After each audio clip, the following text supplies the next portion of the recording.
मतलब कुल बिक्री वो तो 6% बढ़ी है, लेकिन जब बात मुनाफे की आती है यानी प्रॉफिट आफ्टर टैक्स, तो वो 18% से ज्यादा गिर गया है।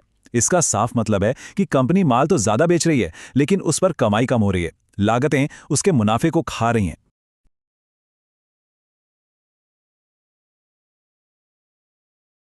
तो आज बात करते हैं एबीबी इंडिया की। एक बहुत ही दिलचस्प केस स्टडी है ये। मतलब एक तरफ कंपनी में जबरदस्त तेजी के सिग्नल मिल रहे हैं और दूसरी तरफ इसके वैल्यूएशन को लेके, इसकी कीमत को लेके बड़ी चिंताएं हैं। तो ये एक क्लासिक रस्साकशी का खेल बन गया है मोमेंटम और वैल्यूएशन के बीच। और आज हम इसी खींचतान के हर पहलू को बिल्कुल गहराई से समझने की कोशिश करेंगे। हाँ, लेकिन आगे बढ़ने से पहले एक बहुत जरूरी बात। देखिए, ये जो पूरी एनालिसिस है ना, ये सिर्फ जानकारी और सीखने के मकसद से है। ये कोई फाइनेंशियल एडवाइस नहीं है और ना ही कोई खरीदने या बेचने की सलाह। हम सेबी रजिस्टर्ड सलाहकार नहीं हैं, तो प्लीज इसे सिर्फ एक एजुकेशनल डिस्कशन की तरह ही देखें। तो चलिए शुरू करते हैं। देखिए, एबीबी इंडिया का जो मार्केट है ना, वो इस वक्त एक अखाड़े जैसा बना हुआ है। इसमें दो बहुत मजबूत ताकतें आमने सामने हैं। एक तरफ से खींच रही है जबरदस्त ग्रोथ और मोमेंटम की ताकत, और दूसरी तरफ से जोर लगा रहा है इसका बहुत ऊंचा वैल्यूएशन और मुनाफे पर जो दबाव पड़ रहा है वो। और इस पूरी कहानी का जो कॉन्टेक्स्ट है वो सेट होता है स्टॉक की हालिया जबरदस्त रैली से।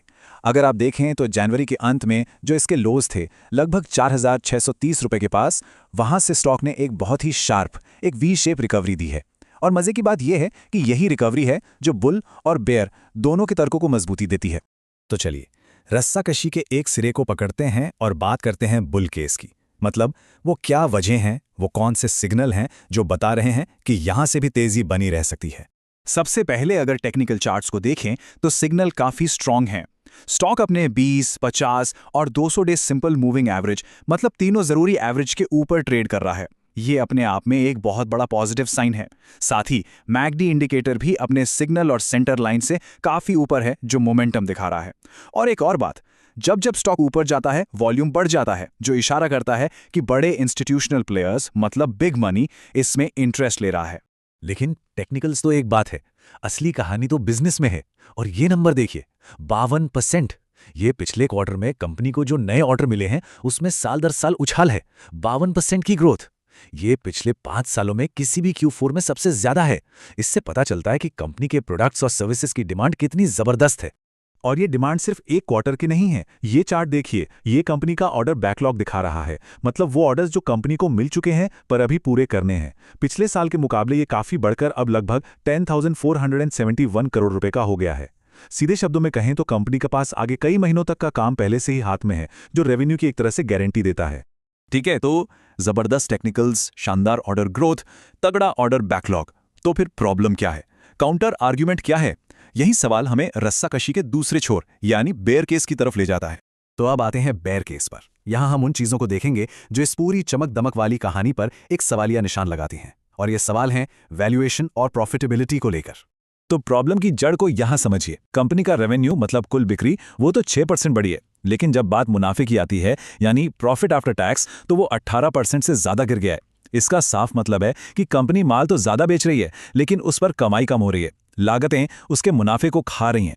अब सवाल उठता है कि ये प्रॉफिट कम क्यों हो रहा है। तो देखिए, इसके पीछे कई वजह हैं। एक तो कच्चा माल महंगा हो गया है, लेबर की कॉस्ट बढ़ गई है, पर सरकार के जो नए क्वालिटी कंट्रोल ऑर्डर आए हैं उनको पूरा करने में भी खर्चा है। मार्केट में कंपटीशन तो जबरदस्त है ही, और साथ में करेंसी में जो उतार चढ़ाव होता है उसका भी नेगेटिव असर पड़ा है। तो इन सब ने मिलकर कंपनी के मार्जिन पर दबाव बनाया है। और अब आते हैं सबसे बड़ी चिंता पर, वैल्यूएशन। इसका पी रेशो देखिए, करीब 68-69 के आसपास है। पीबी रेशो भी 17 से ऊपर है। इसका मतलब है कि मार्केट ने मान लिया है कि ये कंपनी भविष्य में सब कुछ बिल्कुल परफेक्ट करेगी, कोई गलती की गुंजाइश ही नहीं है। इसी को कहते हैं प्राइस्ड फॉर परफेक्शन। और टेक्निकली भी RSI 70 के करीब है, जो दिखाता है कि स्टॉक ओवरबॉट जोन में है। मतलब शायद बहुत जल्दी बहुत ज्यादा भाग चुका है। तो क्या इसका मतलब यह है कि खेल खत्म? बिल्कुल नहीं। हमें अब भविष्य की तरफ देखना होगा। वो कौन से ग्रोथ कैटलिस्ट हैं, कौन सी नई चीजें हैं जो कंपनी के लिए आगे का रास्ता बना सकती हैं। और हाल के दिनों में कंपनी ने कुछ बहुत ही सॉलिड कदम उठाए भी हैं। जैसे जनवरी में मुंबई मेट्रो से एक बहुत बड़ा ट्रैक्शन ऑर्डर मिला है। एक नया low voltage switch gear R2 formula launch किया है। अपनी बैंगलोर फैक्ट्री से पहला विंड पावर कन्वर्टर भी डिस्पैच किया है, जो रिन्यूएबल्स में इनकी बढ़त को दिखाता है। और तो और इनकी जो स्विस पेरेंट कंपनी है वो भी बहुत कॉन्फिडेंट है, और उसने $2 बिलियन के बायबैक का ऐलान किया है। ये सब भविष्य के लिए काफी पॉजिटिव संकेत हैं। तो ठीक है, हमने बुल केस भी देख लिया, बेयर केस भी समझ लिया। अब इन दोनों को मिलाकर द फाइनल पिक्चर, पूरी तस्वीर आखिर क्या बनती है? ये एक लाइन इस पूरी कहानी का निचोड़ है। स्टॉक की कीमत परफेक्शन के हिसाब से लगाई गई है। भविष्य की ग्रोथ का एक महत्वपूर्ण हिस्सा पहले से ही कीमत में शामिल है। मतलब इन्वेस्टर्स आज जो कीमत दे रहे हैं वो इस उम्मीद पर दे रहे हैं कि भविष्य में सब कुछ शानदार होगा।